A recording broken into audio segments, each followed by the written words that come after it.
السلام علیکم ورحمۃ اللہ وبرکاتہ۔ معزز طلبہ، میں کلاس روم سے مخاطب ہوں۔ آپ لوگوں کا آج کا لیکچر نگار اردو کا ہے۔ پہلے آپ لوگوں کے 8 لیکچر مکمل ہو چکے تھے۔ اب لیکچر نمبر 9 ہے، جس کا عنوان ہے ذہین لڑکا۔ جیسے کہ پہلے آپ لوگوں کی ہاف ریڈنگ ہو چکی تھی۔ یہ جو سبق آپ لوگوں کا ہے ذہین لڑکا، صفحہ نمبر 17 کی جو ریڈنگ ہے وہ مکمل ہو چکی تھی۔ اس کی آخری لائن رہتی ہے، ٹھیک ہے نا، یہ جو آخری لائن ہے، ٹھیک ہے نا، یہ رہتی ہے۔ تو اب ہم اپنا سبق شروع کرتے ہیں، تو چلتے ہیں اپنے سبق کی طرف۔ صفحہ نمبر 17 ہے، اس کی آخری لائن ہے، بادشاہ نے کہا اچھا تو کہانی سناؤ۔ وہ ایک لڑکے کے بارے میں کہانی چل رہی تھی۔ لڑکے نے کہا بادشاہ سلامت سے کہ بادشاہ سلامت، میں کہانی سنانے کے لیے تیار ہوں، ٹھیک ہے۔ تو پھر بادشاہ نے پہلے یہ کہا کہ بیٹا گھر جاؤ، تم ایسی کہانی کیسے سنا سکتی ہو، ٹھیک ہے۔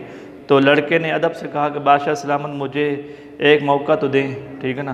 تو بادشاہ نے آگے کیا کہا؟ بادشاہ نے کہا اچھا تو کہانی سناؤ۔ اب لڑکے نے کہانی شروع کر دی۔ آگے صفحہ نمبر 18 ہے، ایک تھا بادشاہ، اس کا ملک بہت خوشحال تھا۔ اسے اس کے ایک قابل نجومی نے بتایا کہ اگلے سال ملک میں قحط پڑ جائے گا، آپ ابھی سے اس کا سامنا کرنے کی تیاری کر لیں۔ بادشاہ نے قحط سے نمٹنے کے لیے 1 میل لمبا اور 1 میل چوڑا گودام تیار کروایا اور اسے چاولوں سے بھر دیا۔ اس کمرے کے سب دروازے اچھی طرح بند کروا دیے تاکہ اس میں کوئی داخل نہ ہو سکے۔ ایک دن چڑیا نے دیکھا کہ اس گودام کی چھت میں ایک چھوٹا سا سوراخ ہے۔ چڑیا سوراخ سے گودام میں داخل ہوئی اور چاول کا ایک دانہ چونچ میں لیے باہر آ گئی۔ اسے چاول کا دانہ لاتے دیکھا تو ایک چڑیا سوراخ کے راستے میں چلی گئی، وہ بھی چاول کا ایک دانہ لے کر باہر آ گئی۔ اس کے بعد ایک اور چڑیا اندر گئی اور باہر آئی تو ایک دانہ اس کی چونچ میں تھا۔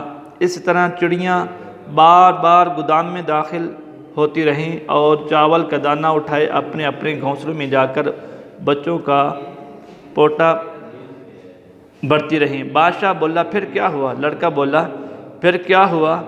پہلے تو ایک ایک چڑیا آ رہی تھی، اب اچانک چڑیوں کے غول آنے لگے۔ آسمان پر ہر طرف چڑیوں کے علاوہ کچھ اور نظر نہ آ رہا تھا۔ چڑیاں باری باری سوراخ سے گودام میں داخل ہوتی اور چونچ میں چاول کا دانہ لیے باہر آ کر فضا میں غائب ہو جاتی۔ گودام میں سوراخ سے ایک چڑیا اندر جا رہی تھی تو ایک باہر آ رہی تھی، ایک اندر جا رہی تھی تو ایک باہر۔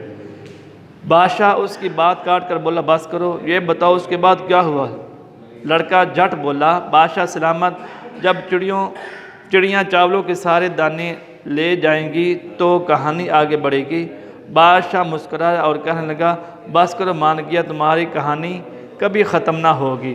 بادشاہ نے لڑکے کو خوش ہو کر لڑکے کو انعام میں روپیوں کی تھیلی دی۔ اس نے لڑکے کے ماں باپ کو بلا کر لڑکے کی ذہانت کی تعریف کی، ٹھیک ہے۔ یہ آپ لوگوں کا سبق ہے۔ اس کے ساتھ ساتھ آپ لوگوں کے الفاظ معنی بھی ہیں۔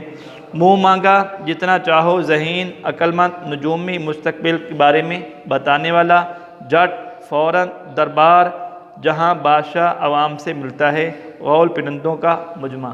یہ آج آپ لوگوں کا لیکچر تھا۔ اچھے طریقے سے اس سبق کی ذہین لڑکا جو ہے، اس کے اچھے طریقے سے آپ لوگوں نے اس کو یاد کرنا ہے، ٹھیک ہے نا۔ یہی عالم رسول۔ السلام علیکم۔